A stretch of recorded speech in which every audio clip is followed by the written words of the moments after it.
Hi folks, I am Alan Watt, and this is Cutting Through the Matrix on the 26th of March 2017. I'm sure we all have our fleeting moments, sometimes not so fleeting, and sometimes not so, well, there aren't so much moments as eternities occasionally when you wonder if you're crazy or is the world around you simply crazy. Because you find your reality and understanding of what reality is has to be carefully examined. In fact, stripped bare to the basics to find out what reality is all about. Because you're trained to believe in a version of reality. And without this belief in it, in fact, you might crack up. If you look at old, even children's series going back to the 60s, 70s or whatever, on television, and you find that there are definite characters, adult-type authoritarian characters who always kept the world safe. Whoever they happened to be, they kept the world safe.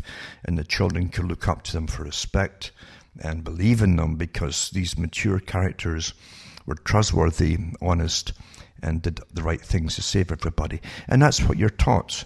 And you grow up with this whole understanding of that's what it's all about. You think that's what the police are there for too. You think that that's what your military is there for, to do the right thing and protect you, etc., on your behalf. And that's really where it breaks down, is when you realize, is it really on your behalf? And of course it is not. It's on behalf of those who rule your nation. And I don't mean the politicians. That's what reality is all about. And we get clashes of it occasionally. I'm sure everyone experiences it once in a while. As I say, mostly fleeting. When you say, wait a minute here, this doesn't mesh with my indoctrination of reality. And you're right, it probably doesn't. And that's why you have to understand you're living in a very a fictitious authoritarian system which mandates that you believe in a particular fashion so that you can cope within that system, cause no problems to the masters above. In fact, most folk are oblivious. They think the politicians are the masters.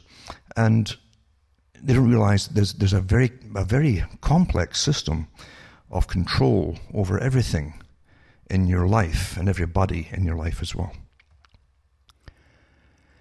You'll find, for instance, that every nation has very dark closets, you might say, in their history, very dark, which are often completely hidden from the general public. And even for those who participate in the darkness at times, making it dark, they're given limited access to what they even participated in. And that's how you stop a bigger picture ever forming of something, including massacres, atrocities, and even genocides, is by compartmentalizing those who participate in the actual horror themselves, who bring it on and are part of it. You'll find in human nature, too, that people rationalize things very easily. Very easily. It's completely different from the childhood indoctrination you get, where you're taught that adults, when you're a child, adults behave responsibly and very maturely, and they're wise and they have wisdom. And they have this thing of honesty, something that you think is, as a child, you really respect, because you find amongst your fellow children, your peer group, there's a lot of dishonesty. And even in toddlers, you see them stealing each other's toys and things and saying they didn't do it. Well, that goes on through life, into adulthood, etc. But when you find adults who lie on such an incredibly massive scale and say it so simply and so easily during interviews, it can turn something inside you to stone, the way it's said. When you realize what you're hearing, if applied in another time, maybe not long ago, or maybe just still to come, or in a different place, it could be an absolute horror show. Absolutely, that's how it's done. And this happens all the time. And those in power understand what I'm saying perfectly well. They have lectures upon it and how to manage the populations and how to keep us in the dark, etc., etc. At the end of World War II, for instance, there were many, many attempts to find out which troops coming home would discuss the fact they'd been involved in massacres upon the enemy. It took 50 years sometimes for people from World War II to begin to even admit this ever happened. Because your forces, which represent you, as a kind of an extension of you, you might say, these forces have to have some kind of respect to survive. And you, to pay and keep them and all the rest of it, must have that respect as well. And it doesn't jive right when you think that they could be as bad as anybody else, which of course they are, as anybody else across the world in warfare, because sanity goes out the window. War is authorized insanity. In fact, it's mandated from the top. And if you don't get involved in the insanity, even with this wishy-washy public relations propaganda bursts that they give to the public as to why you're going to have to go and fight in this war, which is always a pithy excuse. They even admit that. You can't give complex answers to the public. They must be simplistic propaganda stories, basically, just repeated over and over and over again. And once again, what makes it work upon the public is this training you've had all your life, that somehow adults and people older than yourself are wiser, more honest and respectable, etc. And nothing is further from the truth. We're always being lied to by governments, and that's the way that they operate. That's the way they've always operated. And try to look into some things that should concern you, to do with, for instance, even your drinking water, even in your local level, and you'll get so many cover stories and nonsense given to you. And if you go and say, well, do you mind if I check it myself? Then you'll find the brick walls come up. That's how it really works.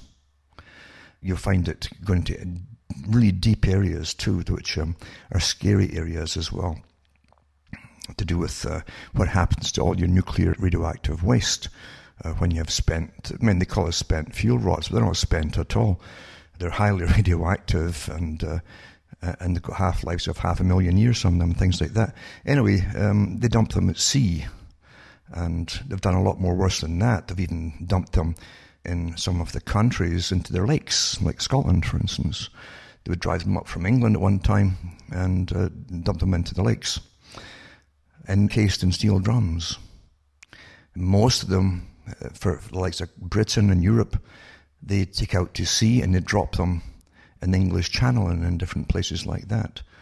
And the stuff eventually corrodes, the seawater corrodes the steel. And the idea being that over a period of time, this will dilute the radioactive waste to such an extent that it's negligible. And again, it's further from the truth. It's so far from the truth.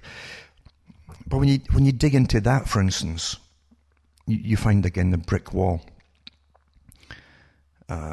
of government. That the very institutions that you're taught you should have some respect for, where you have all these different scientists on board with the Atomic Commission and that kind of thing, and they'd never lie to you.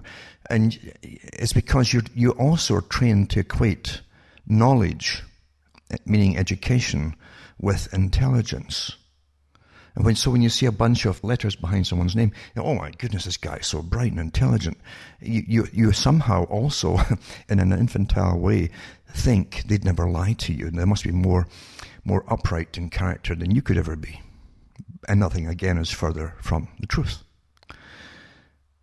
You can get people who are incredibly intelligent, who didn't need education.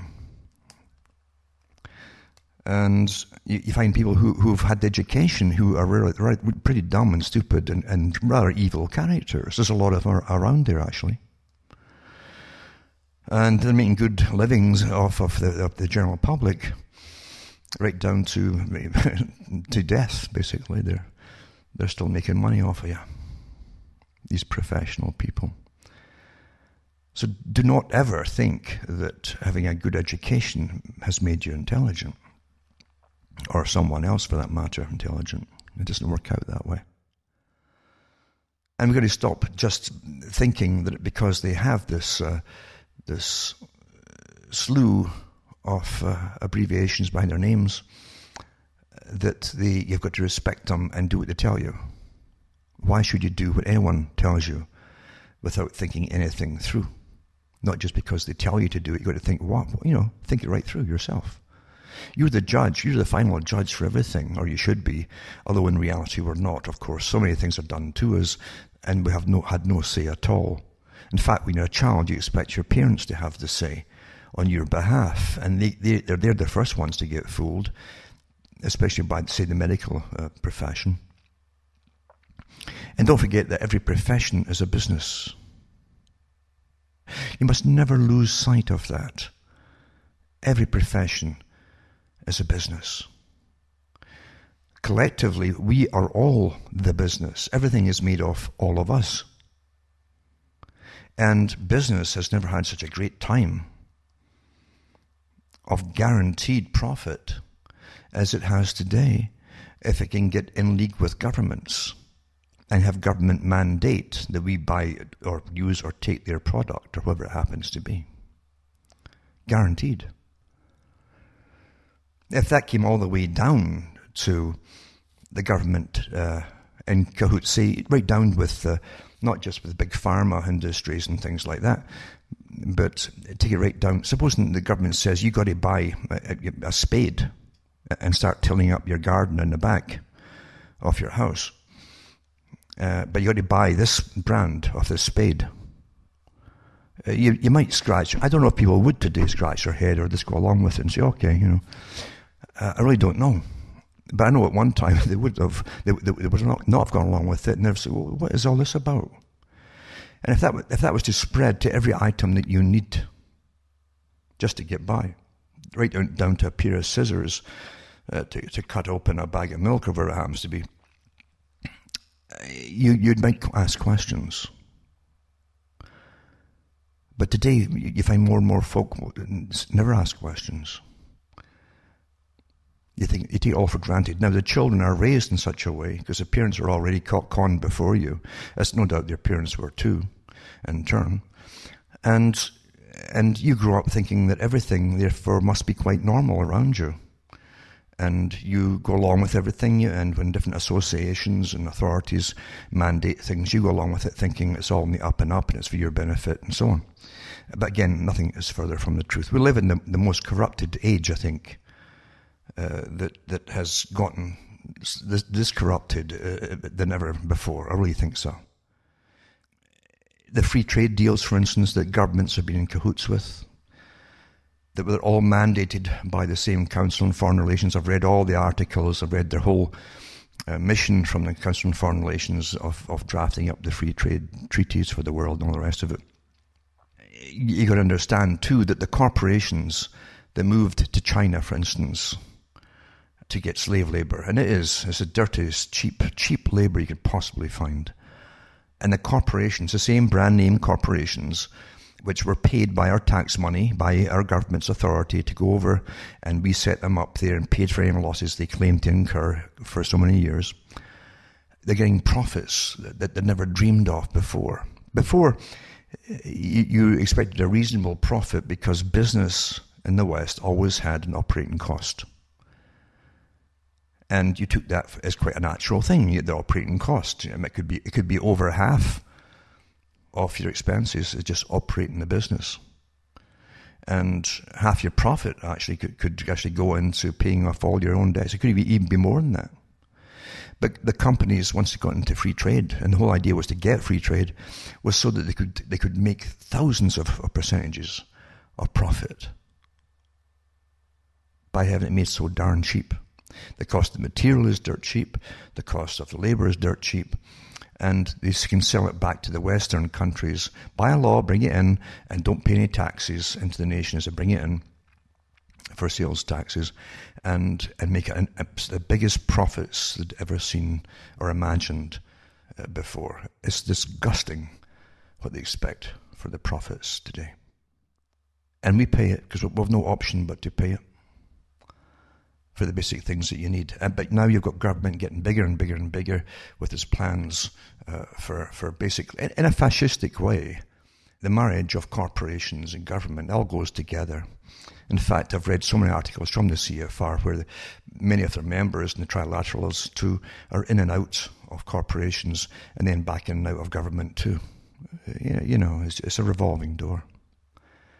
And it's planned that way. The complexity of the system we live under, as opposed to the simplistic version they brainwash us with, is incredibly vast. Vast difference. And so many of the things that are done to the public are disgusting as well, because they're dreamed up by think tanks, again, educated men, along with lawyers. Lawyers are always involved in order to reword and reinterpret existing laws, for instance, to get around the laws. And that's their main job. That's why they've never been really liked in history, because that's what they do. They call them slimy because they slide around existing laws, and they congratulate each other on being witty about it, you know. And they can also change the meanings of words down through, say, maybe 50-year lifespan in your life, or a 100-year period, and deliberately, gradually change what it means today until they can reinterpret a particular law and say, well, today it means so-and-so, absolutely different than for what it was intended for in the first place. You live amongst a world of cunning, incredible cunning, and it's all around you, and it's indoctrinated into you to accept the word of those who are cunning. And in a truly Darwinian fashion, they always, applaud themselves at the top, give themselves more titles and all that for being such great con men. And they keep the horror show often of the world subdued. Just go to bed at night and just go to sleep happily content in the knowledge that you're quite safe. That's what you're meant to think, you see. Lately, I was rewatching a documentary that was done some years back on, again, as I was talking about earlier, the atomic waste disposal around Britain, Europe, and all the dumping into the sea. How that when the tide comes up in some of these places, these beach places, the coastal towns, when the tide comes in at night, sometimes, if they test it with Geiger counters, the record level of plutonium, even particles, comes in 10 times over the limit, the accepted limit, or even the overdose limit, 10 times over is a normal thing per night, and people die of cancers of all kinds. Now, the elite aren't stupid. The ones who tell you, oh, don't worry about it, it's nothing to do with it, yada, yada, yada. And it isn't until occasionally one of them gets cornered and he's got no way out of it that he has to admit to. And even then, it's a smug way, as though they're talking down to some peon, in rags on the street in the 18th century or something. That's the way they talk down to someone. Well, so what? We have to do this, and other businesses make these ethical choices, and that's what they put it down to in big business. They call it utilitarian ethics. It's the same for the mass inoculations. They say themselves that there'll be a certain amount will have reactions, they call it, to particular things, and that's acceptable. That's needs. What they actually say is the needs of the many outweigh the needs of the few. So in other words, you're always going to have those who suffer, but that's okay because they're a minority. That's how that's what it's taught now in business management for that kind of thing, like those kind of businesses. And they say it quite easily, it rolls off their tongue quite easily. Now, where they made themselves believe it too, I don't know. But I have found in my life, going through my life, that liars really come in all shapes, sizes, and ages, and positions, and they have no problem and telling them the most outrageous lies in the most arrogant fashion, because many of them truly believe they are superior to the little pesky little peons that are asking the questions. They really do. The arrogance is incredible. And if you have secrecy in anything, then something rotten is being done somewhere. And I really mean that. Now, businesses are just as apt to do the same kind of things amongst themselves and keep things quiet from their employees for various reasons as well. But when you have secrecy, you should be suspicious. Everyone who works should be suspicious when there's secrecy involved in something, because something nasty is going on somewhere. Maybe even to you, but you don't know it yet. But getting back to the dumping of so-called spent uranium rods, up until into the 60s and the 70s, I know that in Britain they were dumping them. And I remember it was even a doctor in Scotland who'd just come into the country from India or somewhere, I think it was in the papers at the time. And he was given a part of the Highland areas in Scotland, and he stopped a couple of times to watch these boats going out into one of the lochs, and they were dumping these barrels into the water. And he checked up on it, and that's what they found out. He found out they were dumping these spent uranium ones into the water. This isn't the sea either. This is lakes, basically. I do remember myself when Margaret Thatcher was in, there was a hullabaloo in the papers about long-distance trucks coming in, the big tractor-trailer types. And they would have massive cargoes and behind them with radioactive signs on these drums.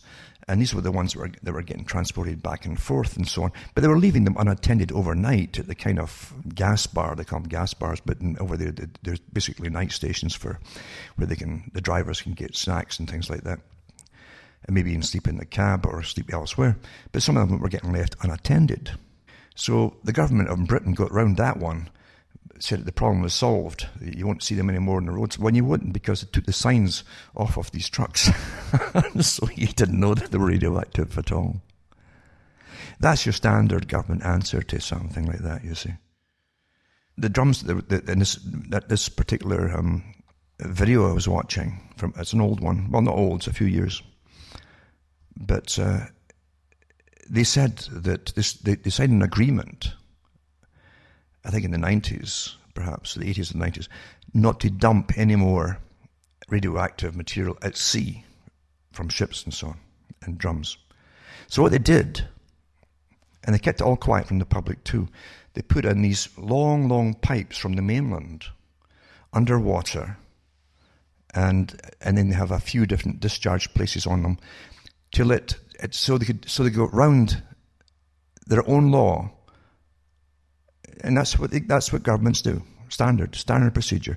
They go around their own law by saying, well, it's not getting dumped at sea by shipping and drums. We're flowing the stuff raw through the pipes instead. So that originates from the mainland, not from the sea, even though it ends up in the sea. That's the standard legalistic nonsense that they tie it all up with, you see.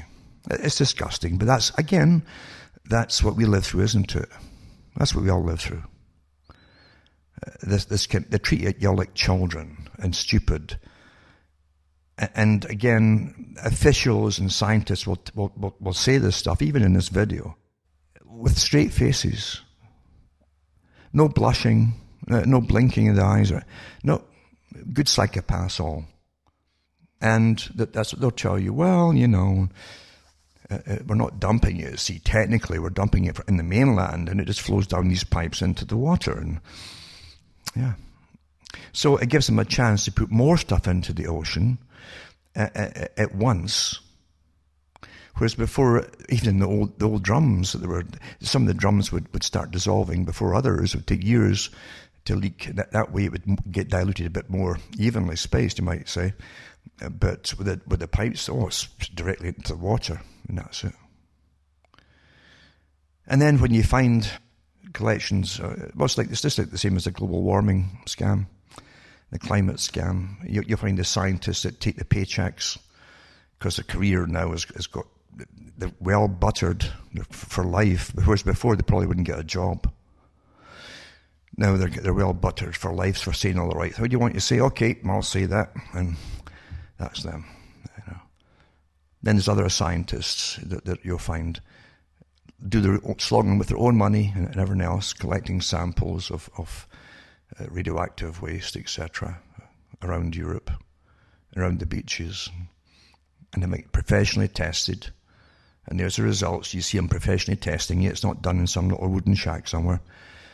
And here's the results, and then they go back with the results to the people who are in charge of it all, who again blink and go into their robot mode. They all do robotic modes, and they'll say, well, utilitarian ethics, where the needs of the many outweigh the needs of the few. Now, the few are the folk, all these expanding wards of leukemia cases, and that you see, especially amongst the young, and the hospitals around all these towns, who've got their cancer wards expanding with the youth coming in with different cancers, and so on.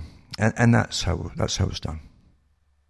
That's why, by the way, the elite have had many talks for their subordinates. The subordinates are not the people down below our level. The subordinates are all the top high, almost invisible scientific elites and world managers that work on their behalf. And they've talked about, they're a step above the TED Talks, you might say. You might say the TED Talks are a step below what they teach the managers are way above them. And they've had their talks about their so-called what they call breakaway civilizations, what Bertrand Russell was talking about, where the elite themselves would eventually, you might say, could comprise a different breed, a different race of people, because it was so superior to all the rest of the public, just simply by their understanding, their knowledge of how things really, really are. It's not a difficult thing to do when you understand how things really, really are, and you make sure the rest of the public are trained to believe a completely different version of how the world really, really happens to be. It's not difficult at all, is it? But they do have their talks on their own survival, always of their own survival.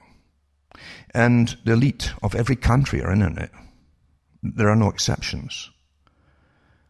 If you have that incredible wealth and you've held on to it for a few generations in your own family dynasties, then you're part of the elite and you're given access to your privileged positions and privileged futures, right down to always making sure collectively, as the upper elite collective, they'll all survive together. But they also have talks about how to depopulate the rest of the public. And it's being done. It is being done. I won't go through it all. Because actually, in Canada, it's becoming more and more illegal to say anything in a critical fashion. And I think it is in other countries too. Not all countries, but some of them, for sure. And you have to be careful on stressing what's your opinion.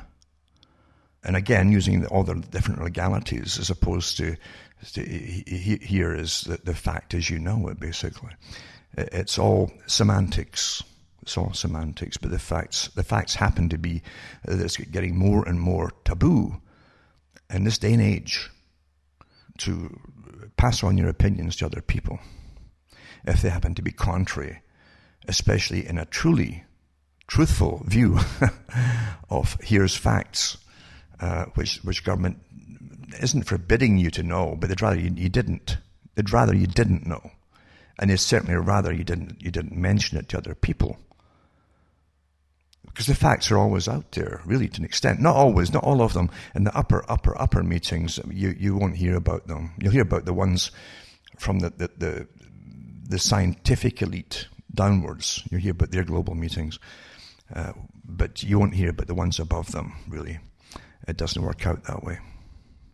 It's interesting, even in that awful, stupid movie, disaster movie, 2012, where all the elite have to go to China to go on these pre-made ships that would survive catastrophes as the crust of the earth broke up and everything else. It was all the wealthy elite who were chosen to go. The rest of the world's little peons all, well, got drowned. And that was the natural thing to do. Again, that's their utilitarian ethics. And they truly are taught this. They start it off with under the guise. This, you understand, you can indoctrinate children in school or university quite easily by bringing them through a process. And you can call it anything you want, but it's still the same process. The process is meant to take you to an ultimate acceptance of an idea. But you don't tell them that at the beginning. You tell them at the beginning you're going to teach them logic through philosophy. And then you guide them through a process. And that's the whole point of it. You guide them through a process till they come to the conclusions you know they're going to come to because you've guided them. Where they'll accept the very premise that, again, utilitarian ethics, needs of the many outweigh the needs of the few. And they start with the simplistic things. Again, so many people in a rubber dinghy, where the boat's sunk, and there's only the rubber dinghy, there's 5 folk in it, there's only 4 loaves of bread left, what are you going to do? Etc., etc., etc. That's how they lead you to this premise. And that's how all those who are up there in the commanding positions and advising governments in a scientific fashion on anything, that's the spiels they go into. And you also find so many of them are already on the payrolls at the same time of big corporations as they advise the governments on what to do. So do you expect them to be honest? Well, it's up to you. I've given you mainstream articles before where even in the US, which is a bit more open than some countries, it's still rather deceitful, but you still have, I think, more ability in the US to say certain things that's going on, at least inquire about them. Elsewhere, as I say, it's going to be made taboo subjects to inquire about anything. Government really is getting to the arrogant stage, which is a dangerous stage to be at.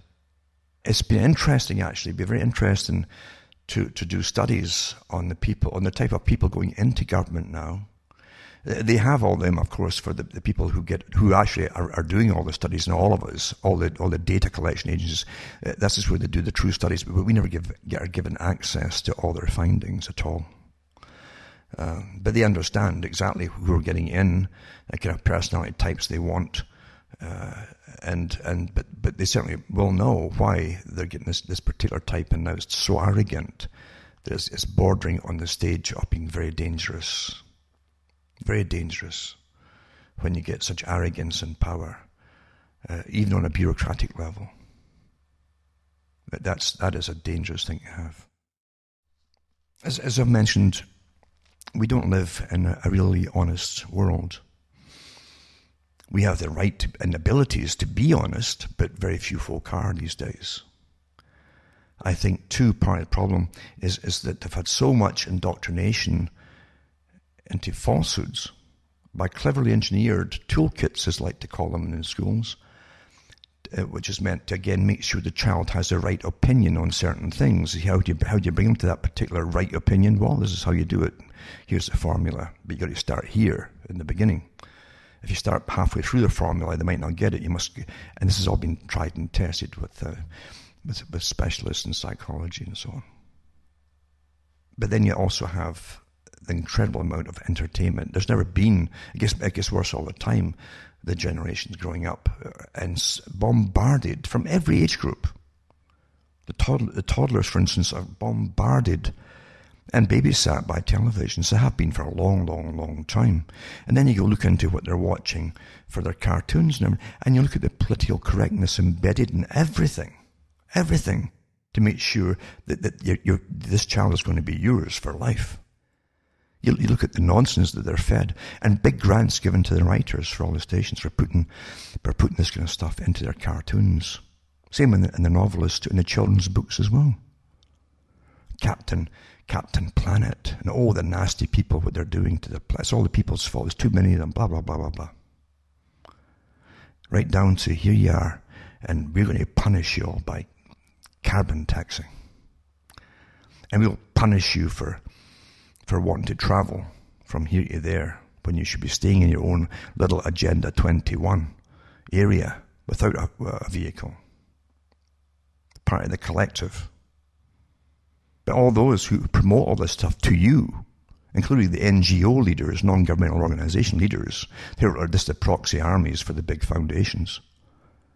They all have their cars, their private vehicles and everything else. But you won't. And you'll find people will compete. They'll even have games to see who's so goody and goody green, and they'll get all the goody green awards for the year. Being so altruistic for society and humanity. And you'll see this, if they don't have it already on television, I don't know. I don't watch TV, because it's the best brainwashing thing ever devised, to be honest with you. And you definitely will not have a mind of your own if you do. But indoctrination is embedded, as I say, through cartoons for children and little fairy stories, all the way up through your life to the adults, to constant upgrading of your politically correct ideas and opinions. The authorized versions. Now, governments can always get what they want on behalf of their masters above them, especially when it comes down to more and more control over every individual. That's always been the big thing. I've mentioned before how Jacques Ellul talked about the data collection on every single individual, that back in the 1950s, they used card-type systems, and they had files on every single individual in Europe at the time, and they said North America. And you didn't know that even back then, because the governments it's best to keep it all quiet, or that they're all spying on you. Now, for the few folk who had to know something about it back then, they were told it was because of the Cold War. That was the excuse given then. And then, I think back in the 1980s, some of the old Cold War characters who were in the Labour Party in Britain, who were basically communist, talked about the realities of themselves being spied on. And they gave some amazing stories, some very humorous ones as well, of how they were constantly being spied on, etc. But it was admitted through them that the Royal Mail, it was supposed to be like, it was so closely and secretively guarded, almost like doctors' confidence used to be at one time before they put it all on the computer, and then told you it's better to share it with everybody. You find that they were opening the mail in specialized post offices where mail was directed to them if people's names were on them on a list, and they would open them. They had the same stamps from all different countries, and they could literally reseal them in brand new envelopes from of the same type and stamp them and send them on to the people that was destined to accept them. But look how easy it is today. But today, you see, they needed something beyond just the Cold War. And they needed an idea for, international terrorism. Because the goal was always to spy on every single individual. And you got to understand why it's all done. You, collectively, we're all part of the business. We are the business, as I say. Each one of us is an economic unit and a potential unit all through your life. For tax gathering and spending. You're also, if you're able-bodied, you're on a list for potential call-up, even if you don't know it. If they bring another big war on, they'll call you up, and away you go. In other words, you have purpose and usefulness to the people who own the countries at the top. But as I said, to get all the data on everybody, they needed something better than a Cold War. They needed international terrorism. You couldn't bring it all about upon a public if the Cold War was dead. And here's you wanting to know, keep tabs on everybody in the country, every citizen in the country, and the Cold War is dead. What do? You got to get some other means in very fast to start collecting, again, you never stop collecting data on everybody, but now you've got more and more and more and more. And all your electronic businesses too, massive businesses, already boom with data collection. And away they go. Terrorism everywhere. And it's so wonderful the way that they work. When you really think about it, it's so clever.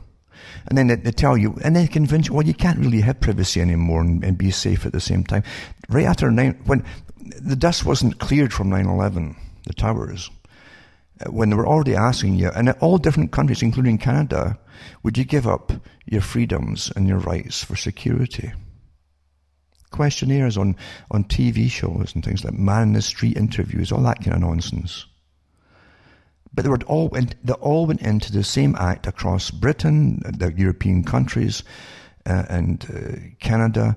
I've no doubt they did it too in Australia and different places at the same time, all coordinated. Are you willing to give up your rights and freedoms for security? When of course you have no freedoms and you have no rights, and you certainly have no security if you give up your rights in the first place. Now, when things have been passed into law and you accept them, or you don't complain about them, then it's over. You can't go back. You never go backwards. You can't regain things which you gave up voluntarily. It doesn't work like that. It would never happen.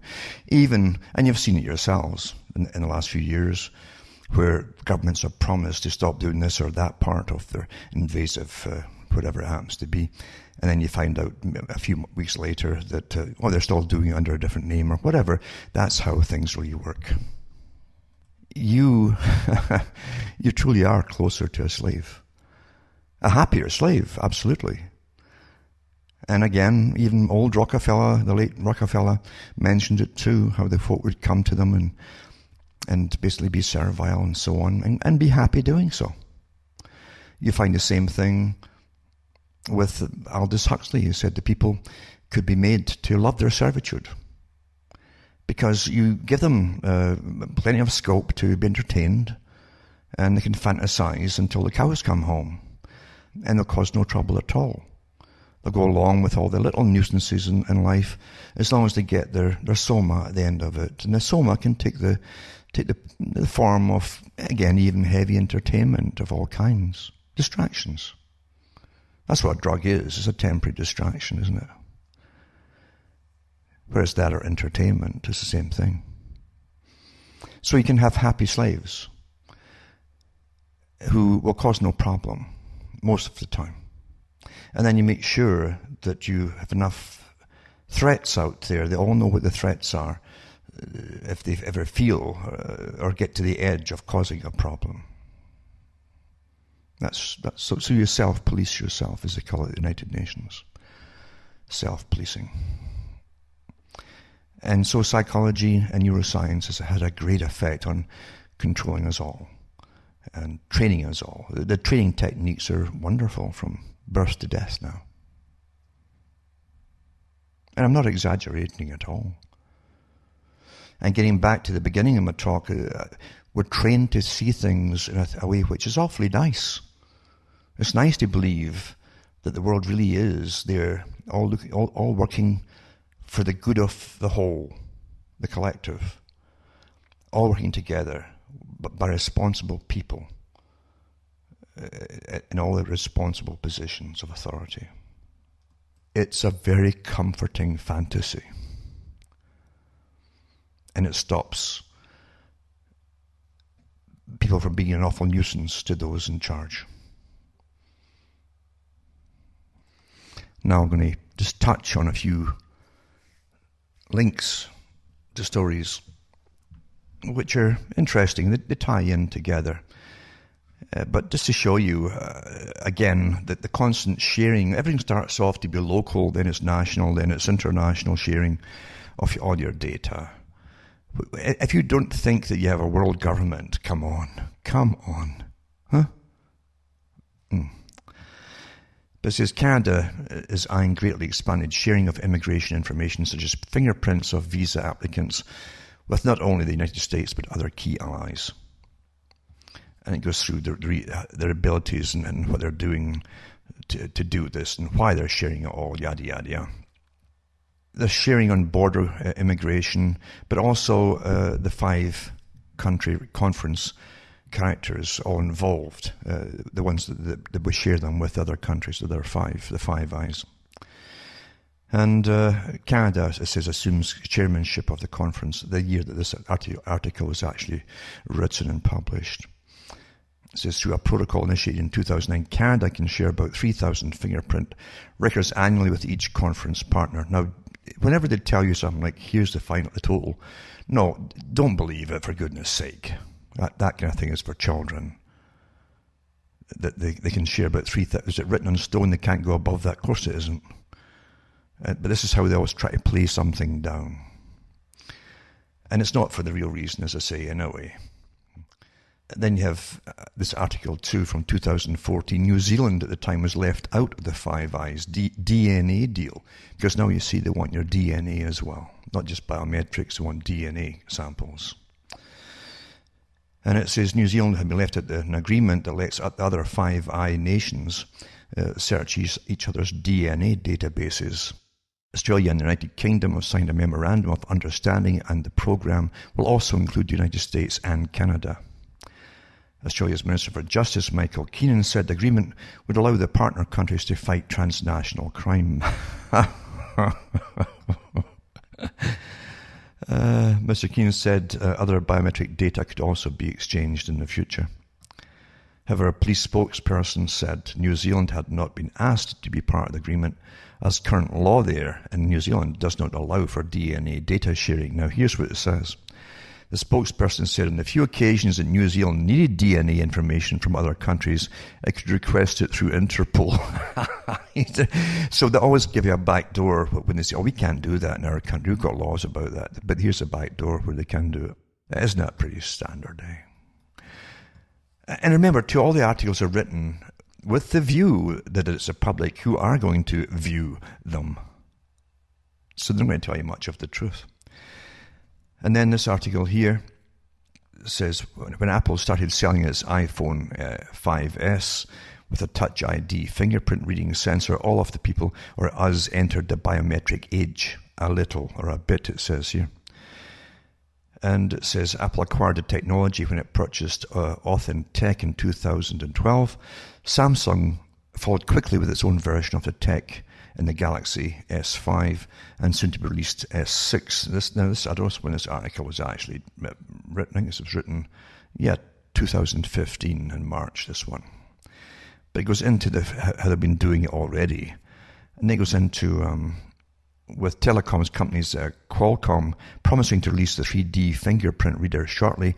Having one in your pocket could become increasingly standard in the next 2 years. Now, everything, as you know, is put out there and authorized is for international sharing. There's nothing private anymore. If you're using electronics, take it for granted. There's nothing private in it at all. Right down to, use your fingers here, and isn't it wonderful? Just like the movies they showed you, the sci-fi movies, you can just move all the little icons around with your fingertips as it takes your fingerprints at the same time. They never told you that in the beginning, but that's what it was for. Beautiful, isn't it? Anyway, this one here goes through all the different secret stuff, secret information that various devices get from you without you knowing about it. And then this one here, in January 2017, the Australian government has proposed a biometric border control system designed to permit the majority of travellers through passport checks without human assistance by 2020. The Seamless Traveller project, first announced in 2015, has a budget of $93.7 million, which is £57 million in the British system, for the next 5 years, and has begun the hunt for technology providers which could provide biometric solutions, including facial, iris, and fingerprint recognition. Beyond removing the need for human intervention, the proposed biometric system would also replace current electronic passport stations introduced over the last decade. The Minister for Immigration and Border Protection, Peter Dutton, commented, through the use of cutting-edge technologies such as smart gates, we are providing benefits. It's all for your benefit, you understand, but benefits to travellers and industry while meeting national security challenges head on. In other words, your government, in cahoots with big corporations, is mandating this is how you're going to have to go ahead in the future, and you're paying for it all. Anyway, It says, with the introduction of the project, inevitable privacy concerns have been raised. The new system follows a controversial law passed in 2015, which allows the government wider control over the collection of biometric data from citizens, as well as from foreign travellers and minors, passing through the nation's air and sea ports. And the rest of it's just the guff as they try to really con you, poor cons as well. Anyone who believes what they're getting, how they're getting conned, if you really believe it, well, you're a few cents short of the dollar. Also, Biometrics entry-exit clause in Trump's executive order could cause logistical problems, it says. The order on immigration and refugees proposes that all non-citizens be subjected to biometric checks when entering or leaving the US could lead to widespread logistical issues. The order calls for a US ban on all visitors with visas from 7 Muslim-majority countries, as well as national biometric ID program for non-citizens entering and leaving the US. That can cause a problem, actually, with a lot of people who are just stopping over in the US in the airport as the planes change, that happens, etc. So it's be interesting to see how they manage that, unless you just can't get off you're maybe all confined to a passenger's room or something while the changeover planes come in and things. I don't know. I don't know how it works out. But anyway, it's all to do with more and more data, and you're really, as well right now, it's just saying, okay, what's left that you want? Because they've got everything else. In fact, they've got pretty well what you're thinking about. They can tell what you're thinking about by the stuff that you look at every day, by your conversations on their phones and all your little texting and all that. They get it all worked out. Right down to the article about this new system that's going to help the computers and the systems read your lips. Read your lips. So you'll never get any privacy even in the middle of a field anymore. They're reading your lips and the computer's deciphering it, supposedly. It's just rather pathetic, isn't it? And then you've got the House Republicans would let employers in the US demand genetic test results. A little-known bill moving through the US Congress will allow companies to require employees to undergo genetic testing or risk paying a penalty of thousands of dollars and let employers see that genetic and other health information. Giving employers such power is now prohibited by legislation including the 2008 Genetic Privacy and Non-Discrimination Law known as GINA. The new bill gets around that landmark law by stating explicitly that GINA and other protections do not apply when genetic tests are part of, here's the wording, a workplace wellness program. So again, the lawyers, getting around it all. The bill HR 1313 was approved by a House committee Wednesday, with all 22 Republicans supporting it and all 17 Democrats opposed. It's been overshadowed by the debate over the House GOP proposal to repeal and replace the Affordable Care Act. But the genetic testing bill is expected to be folded into a second ACA-related measure containing a grab bag of provisions that do not affect federal spending as the main bill does. And it goes on in this article too. Now remember too that if you had anything at all, they might pick up on and say, this could run in your family, I'm not going to employ you. Or if you're already employed, they might say, if this runs in your family, let's get rid of you before it starts to affect you and you start going off sick or whatever, Quite something, eh? Also, a goodbye boarding pass, hello fingerprints, how biometrics is changing travel as they condition us. This is all quite normal. And it just goes on and on and on, doesn't it? It makes you sick. And then, you can always tell these so-called scientists are out to make a name for themselves. They get nothing. You understand, climate scientists are a dime a dozen unless they sign on with the government to swear that they'll repeat everything they're told to say. Australian climate scientists says having a baby is an ethical entanglement. That's how you get a headline in the papers to get your name out there. The climate activists having babies is apparently a troubling ethical dilemma, a distressing personal combination to the global anthropogenic carbon footprint, man-made global warming. But somehow they keep popping them out. I'm worried that having a baby will make climate change worse. No, this person is not at all. It's the way you get your name in the paper, because nothing else will. And a few other ones as well. Climate increases diabetes rates. It's another thing that I've come up with. No, I'm not kidding you. It's been the climate's a problem. Not your mouth there. If it's diabetes too, that is. No, it's nothing to do with overeating. It's a climate. And then you've got another one very similar to that too. It's just getting sillier and sillier and sillier. But this is what we're fed. This is what they call news today, because we're in this big push where the general population are being trained to live and be part to try and be comfortably part of nonsense,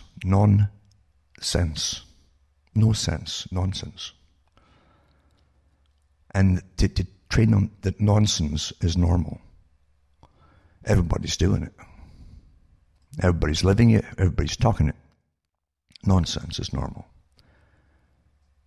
Because anything that really, really matters to you, it won't be told to you, because you see, you're all the children. You're the children. They don't want to scare you. If they scare you, you might start getting angry and demand that something be done. Or worse still, even do it. But for goodness sake, never expect the truth. Never expect it. Worse still, please don't start parroting stuff as though it is the truth. That's authorized from the top. I'll put up some links tonight too, to do with all the trans-border, that's US to Canada, the provinces and the states, agreements they've made on carbon treaties already, regardless of what the government will do. The federal government, you see. Everyone's been taken care of. And the big boys at the very, very top always get what they want. I can't think of an instance where they haven't. That's sad, isn't it? But at least you can keep your sanity by knowing it. And unfortunately, most folk don't know it or care. Or they'll tell you, I don't want to know that. That's bad news. Because they've been taught to look at the positive and turn their backs on the negative. And that's been a very, again, deliberate program of teaching them through what they call the New Age. Don't look at the negative. Always be positive. And that way, when the train comes up their back and they can't hear it, they get run over, and that's that. Can you really, really feel sorry for them? I can, actually. Because the world really is being run by experts. They understand how to create perfect obedience within the population. And it's awfully good. I mean, Aldous Huxley said that he was afraid. On interviews with Mike Wallace, he said he was afraid that they knew, they were, back then, in the 1950s and 60s, he says that a small group of specialists, he was talking about the scientific elite, could take over the minds of the populations of the world without the people knowing, and manage them all. And remember that he'd already written Brave New World in the 1930s. He knew it could be done because he mixed with his own class at the top, the managerial elite, the scientific managerial elite. Well, that's it for tonight from myself, Alan Watt from Ontario, Canada. This good night to me, your God, or your gods go with you.